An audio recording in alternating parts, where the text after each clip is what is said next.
Thank you very much. Thank you. Thank you.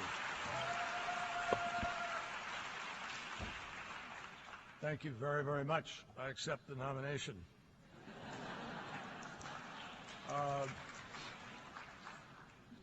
What an absolutely extraordinary place to have a graduation, any graduation, but especially this one. Director Camblin, thank you for your very generous introduction. I'm glad you gave the short version. And thank you, Mr. Deputy Secretary General Jan Eliasson, an old friend and a terrific fighter, a warrior for peace. President Lukatov, thank you for your words this afternoon and for your leadership. Believe it or not, folks, the Deputy Secretary General, the President, and I have something in common. We've all reached the point where a lot of people are asking us, what are you going to do in your next job? Now, obviously, that is not my current focus. But friends are telling me there are some really special outside diplomatic assignments that I might conceivably take on. I understand that Batman and Superman have been having difficulties. Captain America has been caught up in a civil war. And Daenerys Targaryen needs help getting back to Westeros, folks.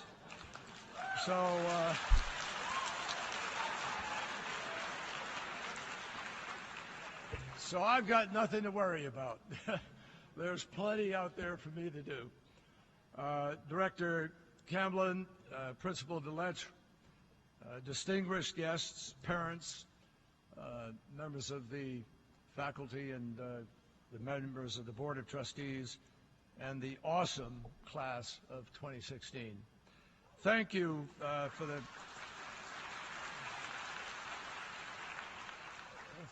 the chance to share with you this very, very special day. If some of you were hoping for Beyonce, I'm sorry, here I am. And for that, you have my niece Iris, who's graduating, to thank, or maybe to blame. I want you to know that not only is Iris a very proud member of your graduating class, but she is also a terrific campaigner. And she got out the vote for Uncle John when I ran for president in 2004. I should have sent her to Ohio, might have made the difference. She had more common sense even then as a 6-year-old than some more recent presidential candidates who I could name.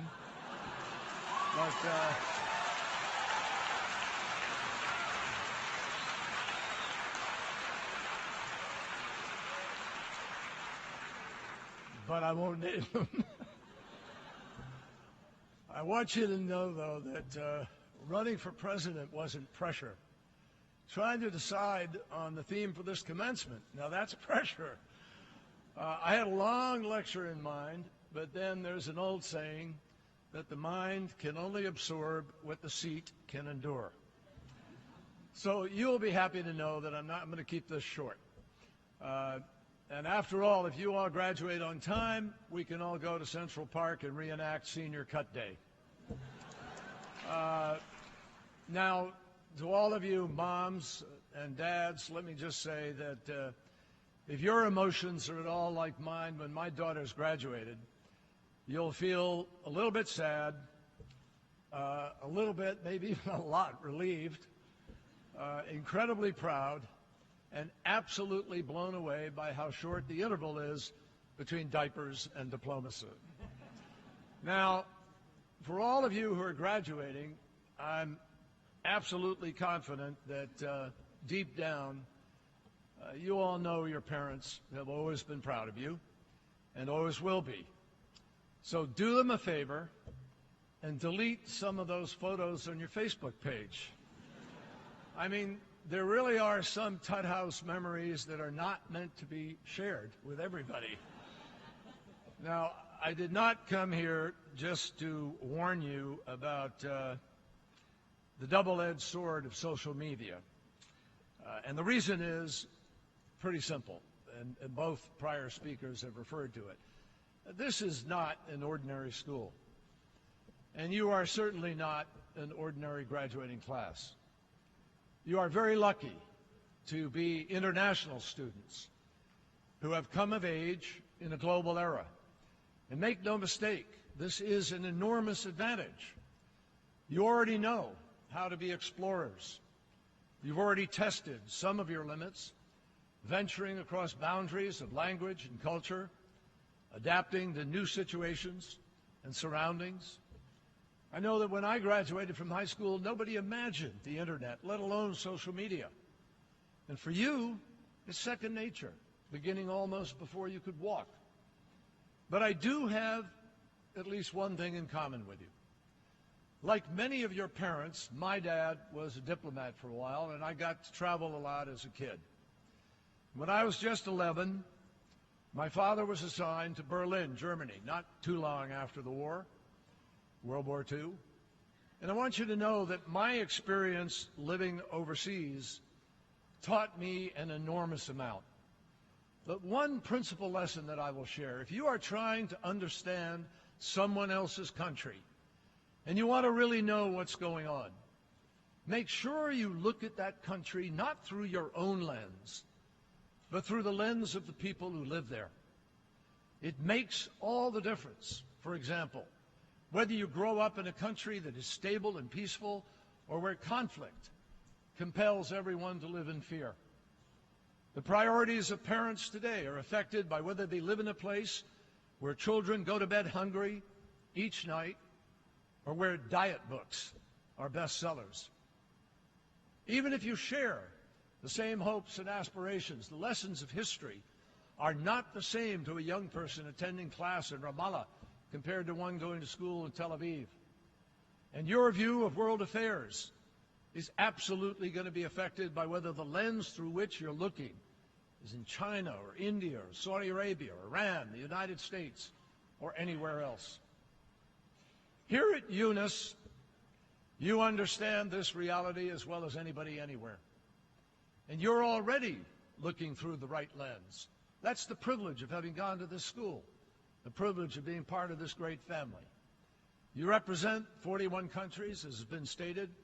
You speak 38 languages, though hopefully not all at once. Many of your parents sit alongside each other in the UN Security Council or right here in the General Assembly. And each year, you set the standard for constructive dialogue at the UNIS UN conference. In the process, you have demonstrated what we know to be true. UNIS is a school with a conscience. Here you don't just talk about the values of diversity, tolerance, and respect for the rights and dignity of others. You live it. You are that diversity. You live those values every single day, and you know, as Winston Churchill said, that courage is what it takes to stand up and speak, but it's also what it takes to sit down and listen. Above all, this international school is a place that is deeply engaged in the analysis of global problems. It is where young people from around the world can get a head start on the challenges that you will very soon be taking on together. And believe me, that head start matters. Each year, about 120 million people across the globe reach the age of 16. And almost 90% of them are in poorer countries. Overall, the youth unemployment rate is at record levels on a global basis. And somehow, through innovation, through ingenuity, through force of will, through your efforts, we will have to generate a huge number of new jobs, even while technology makes many old ones obsolete. And that task obviously does not stand alone. From weapons of mass destruction to sectarian conflict, to climate change, a host of other things. We face an array of huge additional challenges. But what I can tell you today for certain as you graduate, not one of these problems, not one of them, is without a solution. I'm proud to say that, for instance, on climate change, America is among the countries in the lead. Right here at this dais, as was mentioned earlier, 6 weeks ago, my granddaughter on my lap, I formally committed the United States to join the Global Climate Change Agreement that 196 nations, all with different views, different capacities, different understandings, came together to adopt in Paris, and which will curb greenhouse gas emissions and bring about a low-carbon energy future. Already in the United States, I know that we are at about 10% of the goal of the 17% that we've set, and hopefully we will exceed the goals. We have to approach this challenge with the urgency that it demands. This past April was the hottest April in recorded history. It was also the 12th consecutive record-breaking month, every month preceding, hotter than any before. We learned that 2015 was the hottest year in recorded history, by far, after knowing that the past decade was the hottest on record, and the one before that, the second hottest on record, and the one before that, the third hottest record. Now, no one would blame you for believing that this is simply how the world works. Higher temperatures, more violent storms, more droughts, more famines, more deaths due to pollution and breathing problems, more people forced to leave their homes and become refugees because of floods or because of environmental damage, which meant they could no longer make a living. My message to you this afternoon is that what you've been living is not the way it has to work. And the path back begins by admitting what scientists have been telling us for years is true. Some people right here in the United States still refuse to listen to the scientists. They think that sea level rise is fine because the extra water is just going to slop over the sides of a flat Earth. They claim to have no way of knowing that climate change is real because they individually are not scientists. That's what you hear. That's what I heard on the floor of the United States Senate. And only this year, one United States senator walked to the floor of the Senate with a snowball in his hand and said, "Look, snow in January must mean there's no climate change. It's a hoax." Well, folks, I know he set out to prove something, but that's not what he proved. Every one of you knows, because you learned it in high school or perhaps in middle school or elementary school even, that the sun rises in the east and sets in the west, and the earth revolves around its axis. And we believe it, but we're not scientists. You don't have to be a scientist to know that something's wrong when glaciers are melting at record speeds and warmer oceans are causing fish to change their migration patterns. And what I find legitimately exciting and motivating in this, and I hope you will too, is that it doesn't have to be this way. We have choices. You have choices. Just think about it. If the proponents of action on climate change were somehow wrong, flat wrong, contrary to all that science declares, but nevertheless we proceeded to reduce carbon and other gases released into the atmosphere, what is the worst thing that would happen?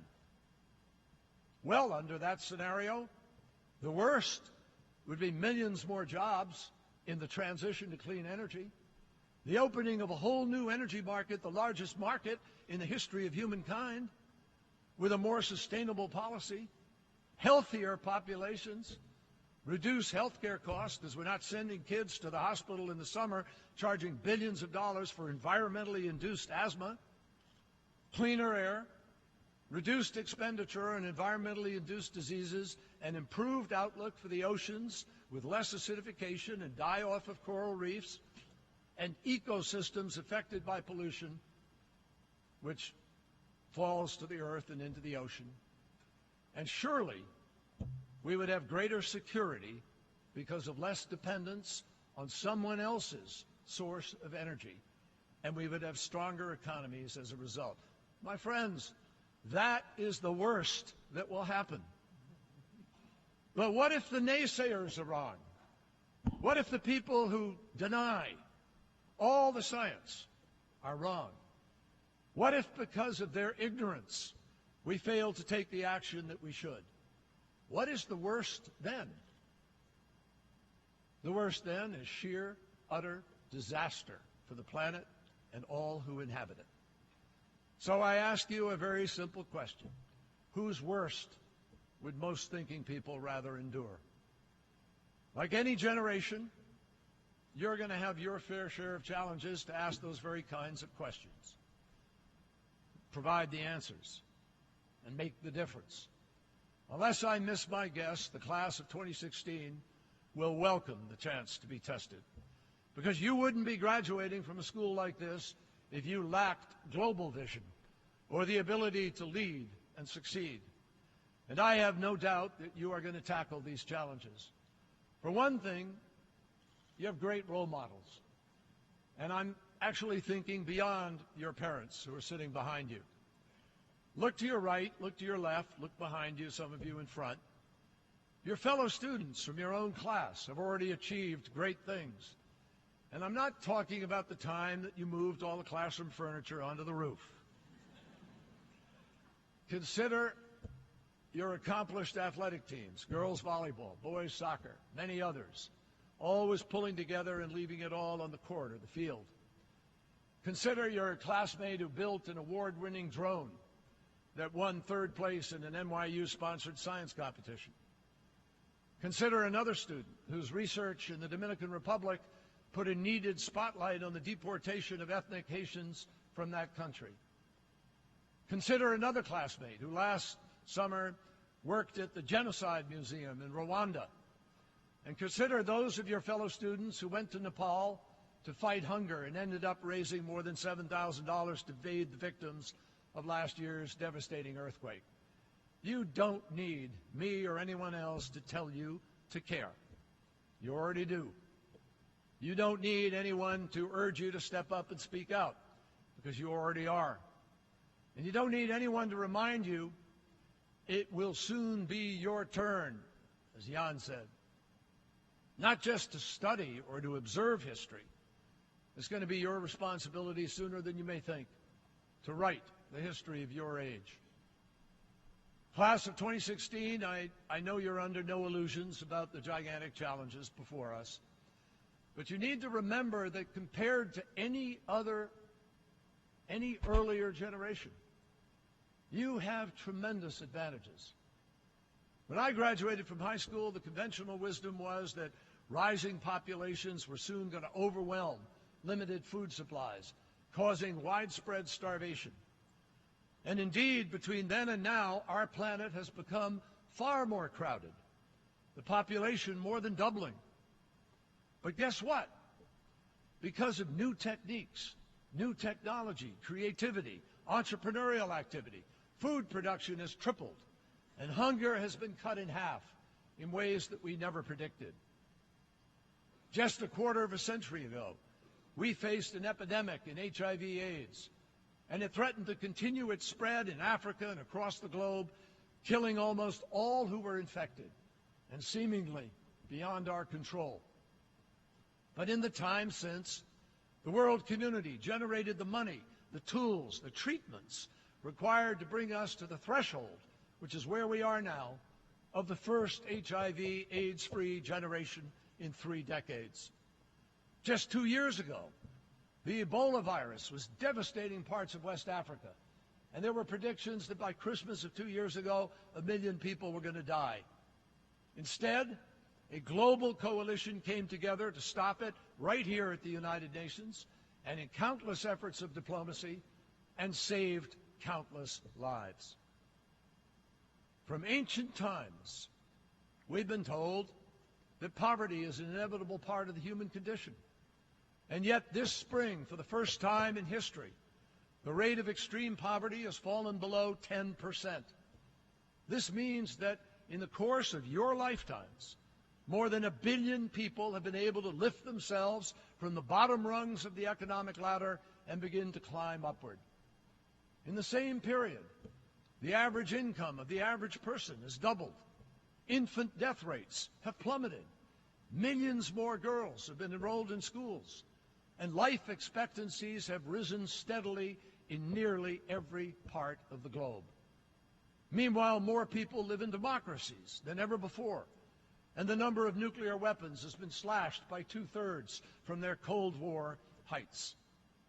None of this is because of what any one country or any one government was able to do alone. It's what happens when people have faith in their own values, in their own skills, when people respect the rights and the dignity of each other, and when they believe in the possibility of progress no matter how many setbacks they may experience. And more often than not, my friends, it is because young people have been willing to fight and show the way. I am not just saying that to make you feel good on graduation day. The fact is that people your age have been part of virtually every great advance our world has made in the direction of social and economic justice. From the abolition of slavery in our nation, to the end of apartheid, to support for the empowerment of women, to today's ongoing campaign for LGBTI rights. People didn't make those gains by sitting on the sidelines, or saying somebody else has to do it, or saying it isn't doable, or simply making a demand. They did it by organizing their arguments, mobilizing their peers, debating their opponents, and having the patience to accept small gains while always persisting in the struggle for greater progress. So graduates, that is your job now. And that's how you're going to live up to your responsibilities as global citizens in a global age. One of the greatest rewards of being Secretary of State, I will tell you, is getting to see with my own eyes how much good news there actually is in the world. You don't hear it that much because the media thrives on the conflict, and politics always thrives on blaming somebody else for things that are going wrong. The last week, I had the privilege of traveling back to Vietnam with President Obama, who is just the third sitting U.S. president to visit that country. And long ago, as was mentioned by Director Camblin, I fought in the Vietnam War, a war that never should have occurred. It stemmed from a profound failure of diplomatic insight and political vision, the failure to ask the tough questions that you've learned how to ask in your education here. And the tragedy of what happened should be a constant reminder of the horror and the suffering that war inflicts. But even as we think about that, we shouldn't allow ourselves to become the prisoners of history. When I first returned to Vietnam as a civilian, as a senator, 1991, I touched down at a Hanoi airport served by a cramped, ramshackle terminal. Cars and motorcycles were few. Most people were on bicycles. None of the streetlights worked. Locals were prohibited by law from even speaking with foreigners. An economic embargo was in full force. Today, thanks to the hard work of diplomacy that we did, Vietnam has embraced a raging capitalism. Cars and motorcycles line the streets. 2 decades ago, we lifted the embargo, and tourists now flood those streets. In fact, those streets, as we drove in from the airport, were filled with people, 10, 20, 30 deep. The largest crowd President Obama has seen in his travels as President of the United States. Fewer and fewer are thinking about the war of long ago. In fact, most people are far too young to even remember it. And certainly the young people I met are far more interested in plugging into the world economy than in reliving events that took place long before they were born. It took us 20 years to normalize relations. It took us 20 more years to move from healing to building. Think of what we can accomplish with a new university that we're setting up in Ho Chi Minh City, think of what we can accomplish in the next 20 years to come. So members of the graduating class, above all this afternoon, I urge you to move forward with confidence. Believe in yourselves. Believe in the possibility of change. Believe in the lessons of the past, but most importantly, believe in the future. You graduate today with an increasing reservoir of knowledge and skills, but how you use those gifts is ultimately a question of your character, and that only you can decide. So as you continue your education, I urge you to pursue arenas that excite your passions, help you to teach and serve and to heal and give back, because that is what makes life worthwhile. And remember, yes, you got to have fun along the way. One of my college buddies had his nutty idea to start something called the Yale Flying Club our senior year. And admittedly, this was more of a scheme to get us out of class and off the campus. And we basically spent our senior year majoring in flying, practicing takeoffs and landings. I may have given new meaning that year to Mark Twain's quote, "Never let my schooling interfere with my education." So each of you will leave this place with a different path in mind. Some of you may decide to work in government. Others may continue in academia. I tell you this, the world is moving so fast today that I guarantee that many of you will ultimately embark on a career in a company not yet founded today, using devices not yet developed today, based on ideas not even yet conceived today. And no matter where you end up, no matter what you choose to do, never underestimate the power that you have to make a difference. Participation is the best antidote to cynicism. If you have questions, ask them. When you see injustices, go out and correct them. When you dream up a solution, put it on the table and pursue it and fight for it. And no matter where you come from, no matter where you're going, the years that you've spent here are a spectacular introduction to responsibility. And your education does require something more of you than just serving yourself. It calls on you to give back in whatever way that you can. It requires you to serve the world around you. And yes, to try to make a difference. There is never a wrong time to stand up for an ideal or to pour the full measure of your devotion and talent into a cause that enriches both your own life and that of other people. Find something that taps into your passion. And no matter how tough the road ahead, remember what Nelson Mandela said, "It always seems impossible until it is done." Who knows, maybe even some of you feel that way about your diploma today. So congratulations to every single one of you. I wish you great Godspeed and good luck on the road ahead.